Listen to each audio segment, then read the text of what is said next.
Hello बच्चों, नमस्ते। कैसे हो आप सभी? मैं डिम्पल सैनी आप सभी का बहुत बहुत स्वागत करती हूँ आप इस क्लास में। तो आ जाइए फटाफट से, हम क्लास स्टार्ट करने वाले हैं। थोड़ा सा डिले हो गया है क्योंकि अभी मेरी 10th की क्लास जस्ट खत्म हुई थी और सेव करने में और ये सब थोड़ा सा सिस्टम चेक करने में टाइम लग जाता है, इस वजह से। तो कोई बात नहीं, हम हमारा जितना भी समय है उसका पूरा भरपूर उपयोग करेंगे। तो आज हम यहाँ पर पढ़ने वाले हैं UP board 12th class Hindi, और हिंदी में हमारा चल रहा है काव्य भाग यानी कि पद्य भाग। पद्य भाग में हमारा नया चैप्टर है, चैप्टर नंबर 3, जिसका नाम है जयशंकर प्रसाद, और इनके गीत भी है और साथ में श्रद्धा मनु संवाद भी है। श्रद्धा मनु संवाद के साथ में गीत भी है। तो ये श्रद्धा मनु संवाद जो लिया गया है कामायनी से लिया गया है। तो कामायनी महाकाव्य के रचयिता कहे जाते हैं जयशंकर प्रसाद को। तो जयशंकर प्रसाद जी के जीवन के बारे में आज हम पढ़ने वाले हैं लेक्चर नंबर 1 के रूप में। इनके जीवन परिचय, साहित्यिक परिचय, इन सब के बारे में बच्चे पूछते रहते हैं। साहित्यिक परिचय, साहित्यिक परिचय, हाँ बच्चों साहित्यिक परिचय। तो साहित्यिक परिचय पूरा पढ़ेंगे। यह साहित्यिक परिचय आपको नहीं लिखना है, क्वेश्चन आंसर के अंदर मैं आपको बताऊंगी आपको साहित्यिक परिचय कैसे लिखना है, इसलिए प्लीज दोबारा मत पूछिएगा अभी, ठीक है। तो चलिए देर नहीं करते, हम स्टार्ट करते हैं यहाँ पर जयशंकर प्रसाद। और जयशंकर प्रसाद कौन थे भाई, पहले इनका परिचय देखेंगे, फिर हम स्टार्ट करेंगे उनका जीवन और साहित्यिक परिचय। तो यहाँ पर हम शुरू करेंगे जयशंकर प्रसाद।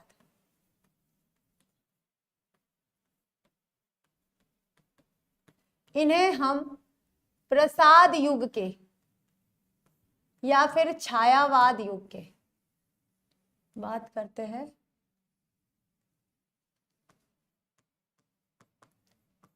प्रसाद युग या फिर छायावाद युग के प्रवर्तक माना जाता है, ठीक है। या तो प्रसाद युग के या छायावाद युग का प्रवर्तक माना जाता है, ठीक है। किनको? जयशंकर प्रसाद को। अभी छायावाद युग क्या है कि बच्चों हमने शुरू में पढ़ा था, कई बार देखा था हमने कि अभी तो नहीं, जैसे अयोध्या सिंह उपाध्याय हरियोध जी की बात करते हैं तो आधुनिक काल के ही कहे जाते, भारतेंदु युग के कहे जाएंगे। लेकिन जब अब आप अगली कक्षाओं में देखते हो कि मैं यहाँ पर काल विभाजन की बात करती हूँ, तो पहला आता है आदिकाल, फिर आता है भक्ति काल,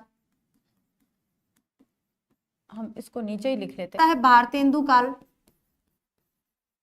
भारतेंदु युग, ठीक है। फिर आता है द्विवेदी युग। अब भारतेंदु युग जो पड़ा था भारतेंदु हरिश्चंद्र के नाम से, भारतेंदु लिखा हुआ मैं हरिश्चंद्र लिख देती हूँ। द्विवेदी युग जो नाम रखा गया था, प्रवर्तक जो थे वो हमारे थे महावीर प्रसाद द्विवेदी।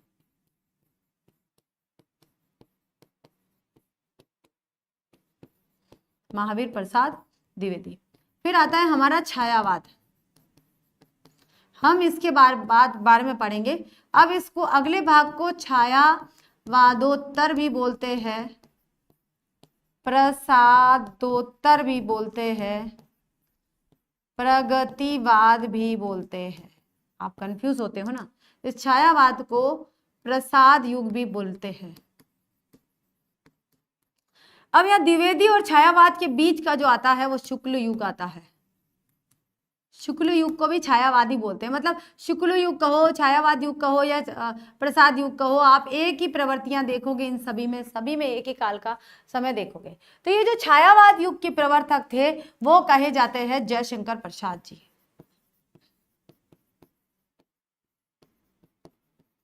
ठीक है।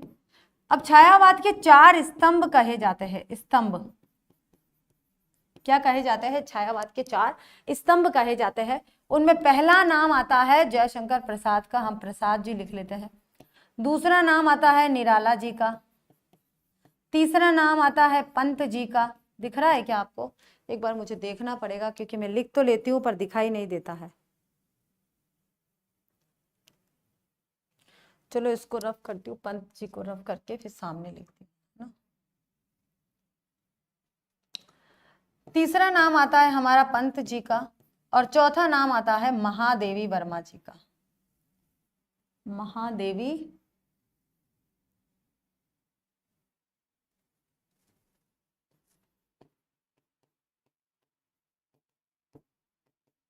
ठीक है, क्लियर है? ये क्लियर है? तो हम बात कर रहे हैं प्रसाद जी की, जयशंकर प्रसाद जी की। तो जयशंकर प्रसाद जो है वो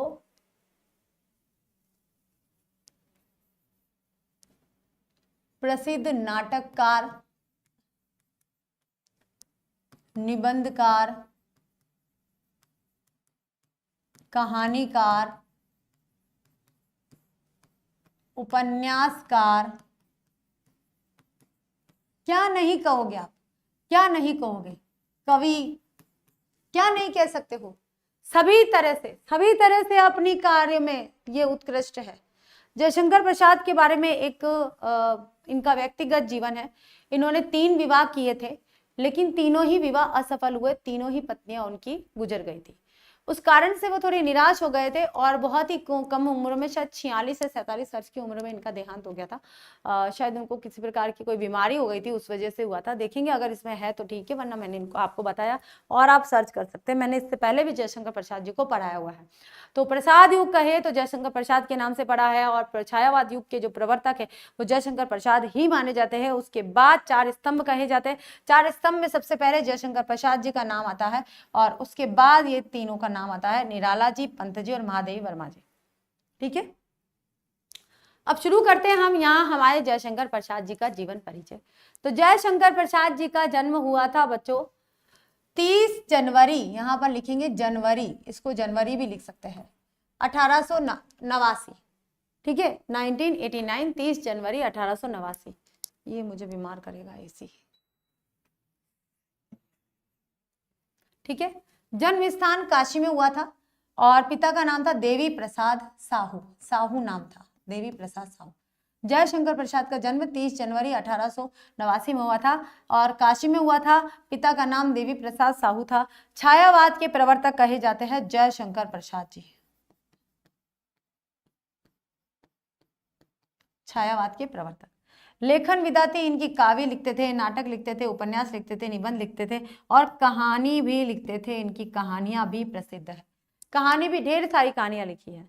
भाषा थी इनकी संस्कृत निष्ठ खड़ी बोली। बच्चों आ गई छायावाद की, मैंने आपको बताई थी ना जब मैं द्विवेदी युग पढ़ा रही थी, और द्विवेदी युग में मैंने आपको बताया था, एक कल थोड़ी सी मुझसे मिस्टेक हो गई थी, क्योंकि हम बिहारी दास जी को पढ़ रहे थे, ग्वालियर पढ़ रहे थे, और ग्वालियर पढ़ते पढ़ते मैं लिखा भी उसमें मध्य प्रदेश ही था। तो मैथिली शरण गुप्त जी का चीरगांव झांसी उत्तर प्रदेश में जन्म हुआ था, मध्य प्रदेश नहीं था, क्योंकि झांसी उत्तर प्रदेश है। बाद में मैंने जब बच्चों के कमेंट देखे ना, तब मुझे पता चला कि हाँ वहां पर, और मैंने बोला भी था कि मध्य प्रदेश, मुझे ध्यान ही नहीं आया कि मध्य प्रदेश बोल रही हूँ। चलो कोई बात नहीं, ये हो गया है। तो यहाँ पर बात करते हैं हम संस्कृत निष्ठ खड़ी बोली। तो कल मैंने आपको बताया था कि द्विवेदी युग में खड़ी बोली अपने विकास पर चली गई थी। भारतेंदु युग में खड़ी बोली का थोड़ा थोड़ा लेखन शुरू हुआ था। इस युग में हम बात कर रहे हैं इस युग की, तो भारतेंदु युग में खड़ी बोली का थोड़ा थोड़ा लेखन शुरू हो गया था। यहाँ आके ये अपने चरमोत्कर्ष पर थी, अपने उत्कर्ष पर थी, बहुत अच्छी चल गई थी। तो खड़ी बोली का जो विकास है वो यहाँ पर हुआ था, और इसका जो साहित्यिक भाषा बन गई है, खड़ी बोली को साहित्यिक भाषा बनने में छायावाद का योग आता है। तो साहित्यिक खड़ी बोली बोलेंगे इसे, खड़ी बोली। ठीक है, साहित्यिक खड़ी बोली छायावाद युग में हुई थी। भारतेंदु युग में थोड़ा थोड़ा शुरू हुआ था, द्विवेदी युग में इसका विकास हुआ, काफी कुछ लिखा जाने लगा। लेकिन साहित्य खड़ी बोली, जिसको संस्कृत निष्ठ खड़ी बोली बोलते हैं, वह छायावाद के युग में हुई थी। छायावाद के 4 स्तंभ है, इन 4 स्तंभों में आप देख सकते हो साहित्यिक खड़ी बोली, जिसे संस्कृत निष्ठ खड़ी बोली कहा जाता है। और शैली उनकी थी प्रबंध काव्य और मुक्तक काव्य। तो उन्होंने प्रबंध काव्य भी लिखा है और मुक्तक काव्य भी लिखा है, यानी कि प्रबंधात्मक नियम में बंधकर भी उन्होंने काव्य रचना की है, और मुक्त स्वच्छंद अवस्था में भी उन्होंने मुक्त रचना की है। अगला देखिए प्रमुख रचनाएं। वैसे तो उनकी ढेर सारी रचनाएं हैं, लेकिन आपको कितनी याद होती है वो आप साहित्यिक परिचय में लिख सकते हो। तो प्रमुख रचनाएं देखिए, कामायनी उनका महाकाव्य है, आंसू सिंपति, ये उनके सब काव्य संग्रह है। उनकी मृत्यु हुई थी 14 जनवरी, अब देखिए ये भी जनवरी में ही हुआ है, 14 जनवरी 1937 में उनकी मृत्यु हो गई थी। 1989 में उनका जन्म हुआ था, और 1937 में उनकी मृत्यु हो गई। तो बहुत ही छोटी उम्र में उनका देहांत हो गया था। साहित्य में स्थान देखिए, अगर आप फ्लो चार्ट बना के करते हो, वैसे तो आपका साहित्यिक परिचय यहीं पर ही हो गया है, ये आपका जीवन परिचय हो गया। इस जीवन परिचय को आप अच्छे से डिटेल फॉर्म में भी लिख सकते हो, ठीक है। फिर आ गया यहाँ पर साहित्य में स्थान, तो उपन्यासकार, कहानीकार, निबंधकार के रूप में नाटककार भी है। नाटककार नहीं लिखा गया है, मैं लिख देती हूँ। जयशंकर प्रसाद के नाटकों का मंचन हुआ है, इसलिए नाटककार लिखना बहुत जरूरी है। नाटककार के रूप में जयशंकर प्रसाद आधुनिक हिंदी साहित्य की श्रेष्ठ प्रतिभा थे। द्विवेदी युग की स्थूल और इतिवृत्तात्मक कविता धारा को सूक्ष्म भाव, सौंदर्य, रमणीयता एवं माधुर्य से परिपूर्ण कर प्रसाद जी ने नए युग का सूत्रपात किया।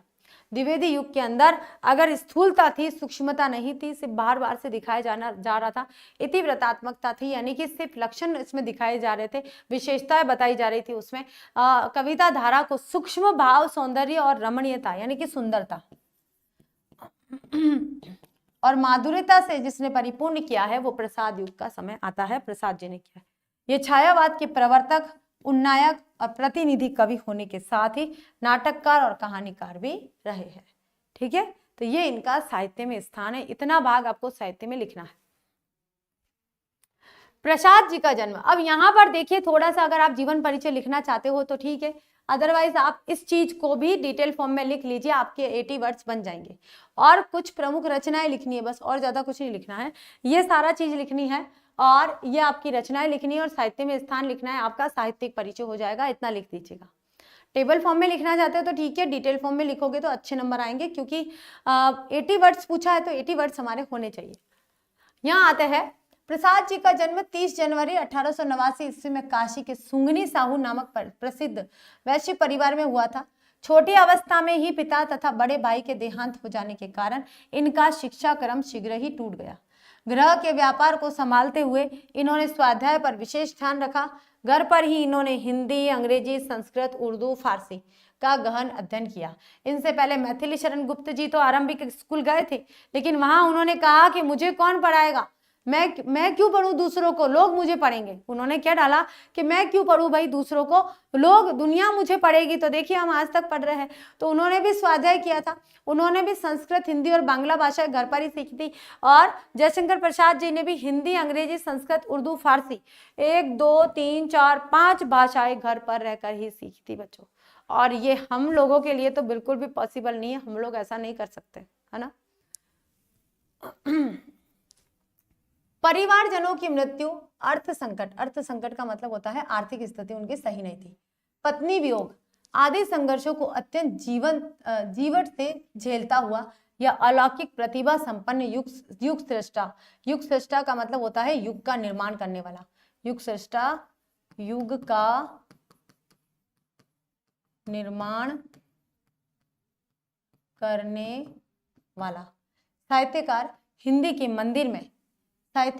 के मंदिर में अपूर्व गंध में रचना सुमन अर्पित करता रहा। 14 जनवरी 1937 ईस्वी में इनका रोग जर्जर शरीर निष्प्राण होकर हिंदी साहित्य के एक अध्याय का पटाक्षेप कर गया। तो बच्चों ये था इनका डिटेल फॉर्म में जीवन परिचय, आप लिख सकते हो। अगर आप चाहो तो ऐसा ना लिखिए, ठीक है, पहले आप ऐसा लिख लीजिए, ये वाला पूरा जीवन परिचय लिख लीजिए और फिर उसके बाद आप इनकी रचनाएं लिख दीजिए और फिर आप साहित्य में स्थान लिख लीजिए। आपके 80 वर्ड्स पूरे हो जाएंगे और आपको पूरे मार्क्स मिल सकते हैं। तो आपको लिखना है पहले जीवन परिचय, फिर आपको लिखना है उनकी रचनाएं, फिर लिखना है उनकी साहित्य में स्थान, ठीक है। आगे देखिए, चित्राधार, कानन कुसुम, झरना, लहर, प्रेम पथिक, आंसू, कामायनी आदि प्रसाद जी की प्रमुख काव्य कृतियां हैं। ये सारी काव्य कृतियां। कामायनी हिंदी काव्य का गौरव ग्रंथ है। राज्यश्री, विशाख, जन्मेजय का नाग यज्ञ, अजात शत्रु, चंद्रगुप्त, स्कंदगुप्त, ध्रुव स्वामिनी आदि उनके उत्कृष्ट नाटक है, इसलिए नाटककार भी है। अनेक कहानी संग्रह है, कई उपन्यास है तथा निबंधों की रचना करके प्रसाद जी ने अपनी सर्वतोन्मुखी प्रतिभा का प्रसाद हिंदी को प्रदान किया है। प्रतिभा का प्रसाद हिंदी को प्रदान किया है। प्रसाद जी ने अपनी प्रतिभा का प्रसाद हिंदी को प्रदान किया है। तो ये इनका है साहित्यिक परिचय, ये भी लिखना है, ठीक है। आगे देखिए, प्रसाद जी का दृष्टिकोण विशुद्ध मानवीय रहा है, पूर्ण रूप से मानव की तरफ रहा है, मानवीय रहा है, ठीक है। उसमें आध्यात्मिक आनंदवाद की प्रतिष्ठा है। कि प्रसाद जी का दृष्टिकोण विशुद्ध मानवीय रहा है, उसमें आध्यात्मिक आनंदवाद की प्रतिष्ठा है। उन्होंने सिर्फ आध्यात्मिक तौर पर ही आनंद की अनुभूति की है। ये जीवन की चिरंतन समस्याओं का कोई चिरंतन मानवीय समाधान खोजना चाहते थे। इच्छा ज्ञान क्रिया का सामंजस्य ही उच्च मानवता है, उसी की प्रतिष्ठा प्रसाद जी ने की है। प्रवृत्ति और निवृत्ति का यह समन्वय, कि प्रवृत्ति क्या है और निवृत्ति क्या है।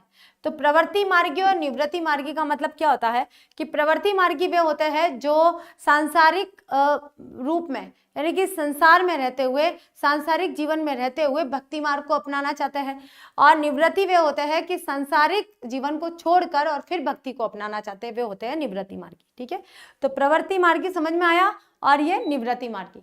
बच्चों हमने Bihar board 12th class Hindi में अर्धनारीश्वर पढ़ा था, उसमें प्रवृत्ति मार्गी और निवृत्ति मार्गी का बहुत अच्छा डिटेल में अध्ययन बताया था, और यूट्यूब पर क्लास थी तो ऑब्वियसली आप लोगों ने ली होगी, आप में से भी कई बच्चे आते हैं, ऐसी बात नहीं है। का समन्वय ही भारतीय संस्कृति की अनुपम देन है, क्योंकि भारतीय संस्कृति में कुछ लोग प्रवृत्ति मार्गी है और कुछ लोग निवृत्ति मार्गी। कुछ लोग गृहस्थ में रहकर भक्ति मार्ग अपनाते हैं, कुछ लोग गृहस्थ को त्याग करके फिर भक्ति मार्ग अपनाते हैं, लेकिन दोनों का समन्वय है। यहाँ पर कामायनी के माध्यम से यही संदेश प्रसाद जी ने संपूर्ण मानवता को दिया है कि जब मनु है, मनु और श्रद्धा का संवाद चलता कामायनी में, कि जो मनु है वो प्रलय के कारण और निर्जन स्थान के कारण वे भयभीत हो जाते हैं और इस जीवन का त्याग करना चाहते हैं। तो श्रद्धा जो है उनके मन में प्रेरणा स्वरूप बन के आती है और श्रद्धा के माध्यम से मनु प्रेरणा ग्रहण करते हैं। आगे देखिए बच्चों, प्रसाद जी की प्रारंभिक रचनाओं में ही संकोच और झिझक होते हुए भी कुछ कहने को आकुल चेतना के दर्शन होते हैं। चित्राधार में ये प्रकृति की रमणीयता और माधुर्य पर मुग्ध है। प्रेम पथिक में प्रकृति की पृष्ठभूमि में कवि हृदय में मानव सौंदर्य के प्रति जिज्ञासा का भाव जागता है। इनकी कविता में माधुर्य तथा पद लालित्य भरा हुआ है। माधुर्य पक्ष की और स्वभावतः इनकी प्रवृत्ति होने से रहस्य भावना भी वही संयोग और वियोग वाली भावना व्यक्त हुई है। रहस्यात्मक भाव भी उत्पन्न हुआ है, लेकिन छायावाद में रहस्य नहीं था, रहस्य हालावाद में था, और वो भी बच्चन साहब के कविताओं में था, बच्चन साहब की रचनाओं में था। लेकिन छायावाद कवियों में छायावाद और रहस्यवाद दोनों अलग अलग प्रतिक्रियाओं में आते हैं। आगे देखिए बच्चों, आंसू प्रसाद जी का उत्कृष्ट गंभीर विशुद्ध मानवीय विरह काव्य है। आंसू विरह वियोग श्रृंगार,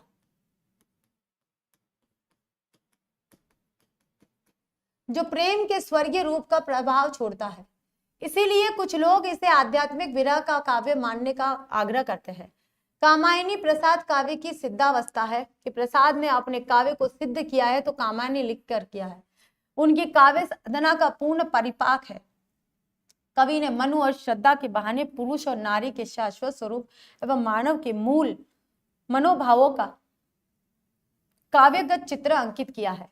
काव्य दर्शन और मनोविज्ञान की त्रिवेणी कामायनी निश्चय ही आधुनिक काल की सर्वोत्कृष्ट सांस्कृतिक रचना मानी जाती है। किनकी रचना है भाई? ये प्रसाद जी की रचना। प्रसाद जी छायावादी कवि थे। अब पूछा जाता है कौन से युग के कवि थे, तो छायावादी युग के कवि थे। प्रेम और सौंदर्य उनके काव्य का प्रधान विषय है। क्या है भाई? प्रेम और सौंदर्य। मानवीय संवेदना उसका प्राण है। कि प्रसाद जी छायावादी कवि है, प्रेम और सौंदर्य उनके काव्य का प्रधान विषय है। प्रेम और सौंदर्य को लेकर ही उन्होंने रचना करी है। कामायनी रचना करी है तो भी श्रद्धा मनु के संवाद को लेकर करी है। आंसू करी है या चित्राधार करी है या लहर करी है, ये सारी की सारी जो कानन कुसुम करी है, ये सारी की सारी कैसे करी है? प्रेम और सौंदर्य को लेकर करी है। मानवीय संवेदना, जो मानवीय संवेदना उसमें मानवीकरण किया गया है, मानवीय अनुभूति है, वो उसका प्राण तत्व माना गया है। प्रकृति को सचेतन अनुभव करते हुए, सचेतन यानी कि सचेतन के रूप में, लिविंग थिंग्स के रूप में माना गया है। प्रकृति को सचेतन अनुभव करते हुए उसके पीछे परम सत्ता का आभास कवि ने सर्वत्र किया है। जयशंकर प्रसाद जी कहना चाहते हैं कि जो प्रकृति है ये अपने विविध रूप जो प्रस्तुत कर रही है, उसके पीछे उस परम अद्वितीय सत्ता का, अलौकिक सत्ता का हाथ है। उसी अलौकिक सत्ता के माध्यम से प्रकृति अपने खेल खेल रही है, मानव अपने खेल खेल रहा है। तो उसी रहस्य को, उसी छायावाद को बताने का यहाँ प्रयास किया गया है। यही उनका रहस्यवाद है। क्या है बच्चों? यही उनका रहस्यवाद है। प्रसाद का रहस्यवाद साधनात्मक नहीं है कि आप साधना करोगे और आपको प्राप्त हो जाएगा, ऐसा नहीं है। साधनात्मक नहीं है, साधना से नहीं हुआ है, ये सिर्फ अनुभव के आधार पर पता लगाया जा सकता है कि रहस्य कहाँ है। प्रसाद जी ने कहा है कि भाई प्रकृति है, प्रकृति के पीछे जो भी क्रियाकलाप हो रहा है वो एक ऐसी सत्ता के आधार पर हो रहा है, एक अलौकिक सत्ता के आधार पर हो रहा है, इसलिए इसको रहस्यवाद की संज्ञा दे दी है। लेकिन ये रहस्यवाद साधनात्मक नहीं है, वह भाव सौंदर्य से संचालित प्रकृति का रहस्यवाद है। किससे चलता है ये? भाव सौंदर्य से चलता है। भाव, आपके भाव क्या है ये मायने रखते हैं। अनुभूति की तीव्रता, वेदना, अनुभूति क्या होती है? अनुभव, आपने क्या अनुभव किया है, आपने क्या फील किया है, उस किस तरह से, किस तेजी से, किस तीव्रता से, किस, और आपका दुख क्या है, आपका प्रणवता क्या है, आदि प्रसाद के काव्य की कतिपय अन्य विशेषता है। अब प्रसाद के काव्य की विशेषता अगर मान लेते हैं कि प्रसाद जी के काव्य की विशेषता क्या है, तो अनुभूति की तीव्रता 1 नंबर, वेदना 2 नंबर, क्योंकि उन्होंने खुद ने भी अपने जीवन में वेदनाएं ग्रहण करी थी। माताजी गुजर गई, उनके पिताजी गुजर गए, उनके भाई गुजर गए, उनके 3 विवाह हुए थे, वो तीनों की तीनों पत्नियां गुजर गई, तो उन्होंने अपने जीवन में सिर्फ और सिर्फ वेदना यानी कि दुख ही देखा है। उस दुख को उन्होंने अपने भावों के साथ मिलाकर, अपने आंसुओं के साथ मिलाकर, और फिर आंसुओं की मोतियों में पिरोकर और फिर लेखबद्ध किया है। और प्रणवता, ये 3 उनकी विशेषता है। कल्पना, और एक है कल्पना, कल्पना के आधार पर भी, ये चौथी विशेषता। प्रसाद जी ने काव्य भाषा के क्षेत्र में भी युगांतर उपस्थित किया है। युगांतर का मतलब होता है युग का अंतर, क्योंकि प्रसाद जी से पहले जो समय था वो कौन सा था? द्विवेदी। और द्विवेदी की जो भाषा थी वो सिर्फ और सिर्फ खड़ी बोली थी। ठीक है, इस खड़ी बोली को साहित्यिक खड़ी बोली बनाने का जो कार्य किया है वो प्रसाद युग ने किया है। तो प्रसाद जी ने काव्य भाषा के क्षेत्र में युगांतर उपस्थित किया है। द्विवेदी युग की अभिधा प्रधान भाषा और इतिवृत्तात्मक शैली के स्थान पर प्रसाद जी ने भाव अनुकूल चित्रोपम शब्दों का प्रयोग किया है।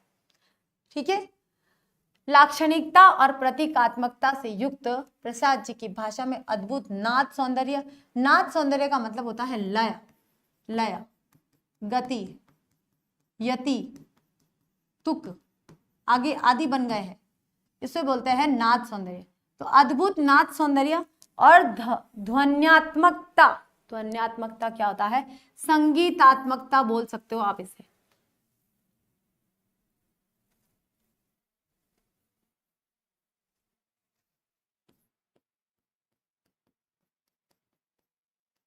संगीतात्मकता, चित्रात्मकता, भाषा में संगीतमय चित्र अंकित किए गए हैं। चित्रात्मकता के अंतर्गत भाषा में संगीतमय चित्र अंकित किए गए हैं। प्रसाद जी ने प्रबंध तथा गीति काव्य दोनों रूपों में समान अधिकार से श्रेष्ठ काव्य रचना की है। लहर, झरना आदि उनकी मुक्तक काव्य रचना है। अब पूछा जाता है कि प्रबंध रचना का एकमात्र उदाहरण बताइए, एक मात्र नहीं, एक अनोखा या एक उत्कृष्ट उदाहरण बताइए, तो कामायनी बताएंगे आप।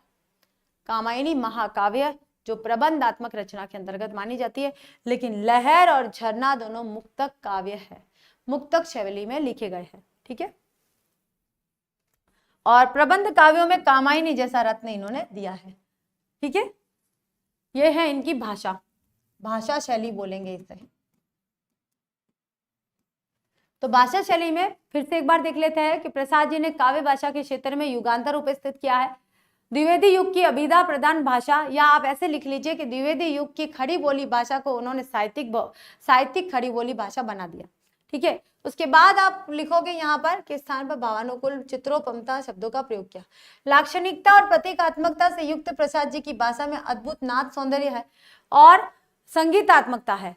चित्रात्मक भाषा में चित्रात्मक भाषा में संगीतमय चित्र अंकित किए गए हैं।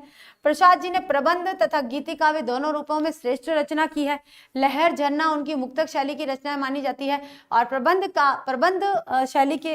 काव्यों में जो कामायनी है एक उत्कृष्ट रचना साबित होती है। तो ये उनकी रचनाएं हैं, ये उनका साहित्यिक परिचय है। प्रसाद जी का काव्य अलंकारों की दृष्टि से भी अत्यंत समृद्ध है। ठीक है, प्राय सादृश्य मूल अर्थालंकारों में ही प्रसाद जी की वृत्ति अधिक रमी गई है। और हम देखेंगे कौन कौन से अर्थालंकार है। अर्थालंकार में आ जाते हैं उपमा आता है, रूपक आता है, उत्प्रेक्षा आता है, मानवीकरण आता है, व्यतिरेक आता है, अन्योक्ति आता है, विरोधाभास आता है, संदेह आता है, भ्रांतिमान आता है।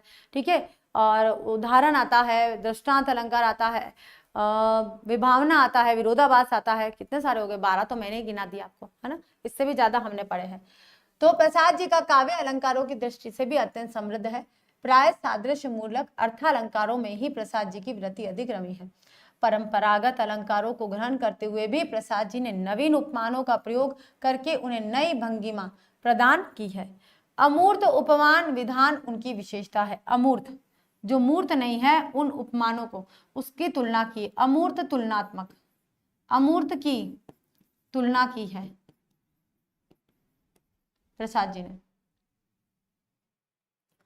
मानवीकरण, ध्वन्यार्थ, व्यंजना, विशेषण, विपर्य जैसे पाश्चात्य प्रभाव से ग्रहित आधुनिक अलंकारों के भी सुंदर प्रयोग है। मानवीकरण हम जानते हैं, ध्वन्यार्थ यानी कि ध्वनि प्रकट कर रही, ये विदेशी है, ये क्या है, पाश्चात्य प्रभाव से ग्रहण किए गए हैं। सुंदर प्रयोग प्रसाद जी की रचनाओं में मिलते हैं। विविध छंदों का प्रयोग और नवीन छंदों की उद्भावना भी प्रसाद जी ने की है। वस्तुतः प्रसाद जी का साहित्य अनंत वैभव संपन्न है। वैभव संपन्न यानी कि विशाल है। इस विशालता के कारण, वैभव संपन्नता के कारण, उत्कृष्टता के कारण, सर्वश्रेष्ठता के कारण ही इनके युग को प्रसाद युग के नाम से जाना जाने लगा है। इनके समय को इन्होंने जो प्रवृत्तियां दी है, वो प्रवृत्तियां इनके द्वारा निर्धारित की गई थी। ठीक है, तो बच्चों एक बार फिर से हम देख लेते हैं यहां से। तो ये हो गया इनका जीवन परिचय, और मैं एक बार थोड़ा सा इसको सेट कर देती हूँ ताकि आपके पास जब भी इसकी PDF अपलोड हो जाए तो आपको दिक्कत ना हो कि हमें कहाँ पर क्या करना है। ठीक है, तो ये आ गया यहाँ पर, और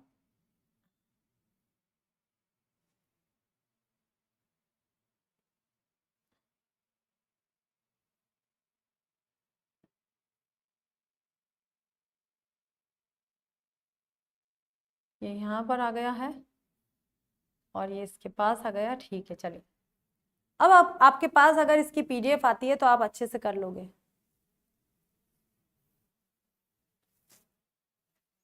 यह आता है उनका साहित्यिक परिचय, यहाँ पर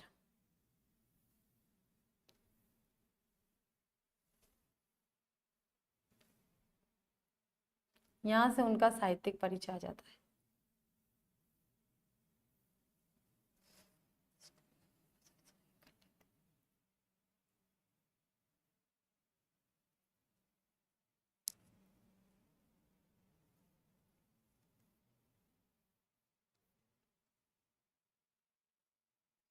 तो यहाँ से हमने शुरू किया था, और आई होप ये पूरा आपको अच्छे से समझ में आ चुका है, पूरा क्लियर हो चुका है कि जयशंकर प्रसाद का जो पूरा वर्णन है, कैसे है, कौन से काल है, क्या है, ये आपको पता होना चाहिए।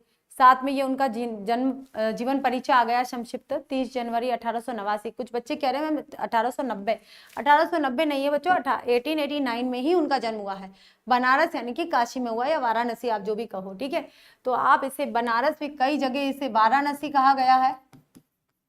ठीक है, वाराणसी या काशी दोनों में से। और पिता का नाम है देवी प्रसाद साहू, और सुंगनी साहू परिवार में इनका जन्म हुआ था, वैश्य परिवार था। छायावाद के प्रवर्तक कहे जाते हैं। लेखन विधा इनके काव्य, नाटक, उपन्यास, निबंध और कहानी। भाषा संस्कृत निष्ठ खड़ी बोली है, और शैली इनकी प्रबंध काव्य, मुक्तक काव्य। लहर और जो आंसू है वो उनकी मुक्तक काव्य है, बाकी सारे के सारे प्रबंध काव्य की श्रेणी में आते हैं। तो मुक्तक काव्य में हम लिख लेते हैं लहर और आंसू। ठीक है, अब यहां से आ जाता है आपका डिटेल फॉर्म में कि आपको क्या लिखना है। प्रसाद जी का जन्म 30 जनवरी 1889 ईस्वी में काशी के सुंगनी साहू परिवार में नामक प्रसिद्ध वैश्य परिवार में हुआ था। और फिर ये सारी चीजें आपको लिख लेनी है। यह आ गया इनका जीवन परिचय, ये पूरा जीवन परिचय, यहाँ तक मृत्यु, और उसके बाद आती है प्रमुख रचनाएं। तो ये है उनकी प्रमुख रचना, मृत्यु हम एक बार लिख चुके हैं। प्रमुख रचनाएं लिख दीजिएगा, आपका हो जाएगा। फिर आप लिखोगे साहित्य में स्थान, तो साहित्य में स्थान लिखना है। उसके बाद आपको लिखना है साहित्यिक परिचय, तो यहाँ से शुरू करना है, ये इनके सारी रचनाओं को लिखना है। उसके बाद यहाँ ये भी साहित्यिक परिचय में आता है, बस यहाँ तक लिख देना बच्चों। एक और देख लेते हैं, हाँ बस यहाँ तक आपका साहित्यिक परिचय है।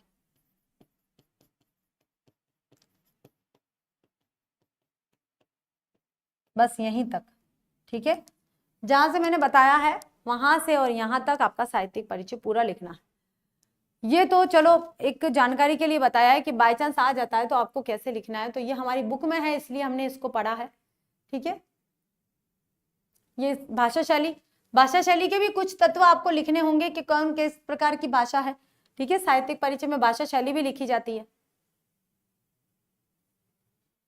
तो चलिए बच्चों, आज हमने यहाँ पर UP board 12th class Hindi में थर्ड चैप्टर जो है हमारा स्टार्ट कर लिया है। पहला चैप्टर अयोध्या सिंह उपाध्याय हरियोत जी का था, दूसरा चैप्टर मैथिली शरण गुप्त जी का था। उससे पहले 2 चैप्टर और थे, लेकिन वो साहित्यिक हिंदी वालों के लिए, जो पीसीएम और पीसीबी वाले बच्चे हैं उनके लिए नहीं है। तो अभी पीसीएम पीसीबी वाले बच्चों के लिए ये थर्ड चैप्टर है, लेकिन अगर साहित्यिक हिंदी वाले बच्चे भी देख रहे हैं तो उनके लिए ये 5th चैप्टर आता है, 5th नंबर पर है, ठीक है।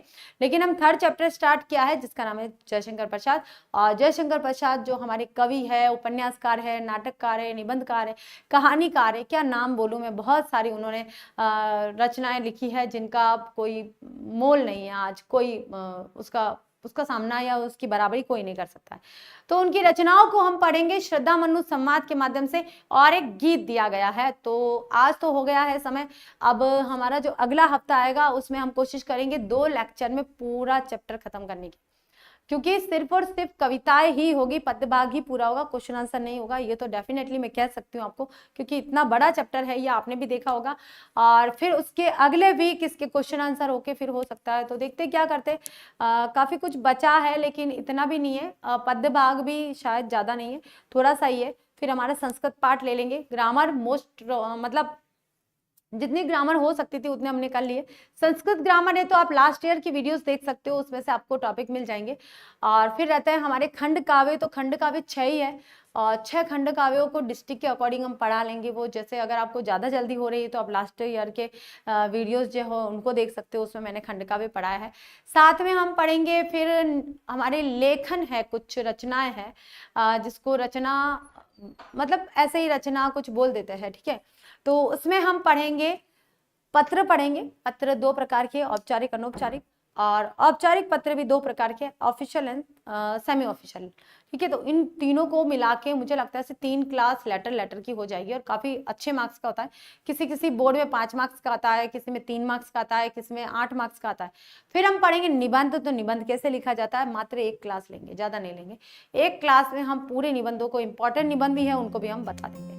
तो आज इतना ही बच्चों, फिर मिलते हैं अगले हफ्ते हमारी श्रद्धा मनु संवाद के माध्यम से। Okay, thank you so much.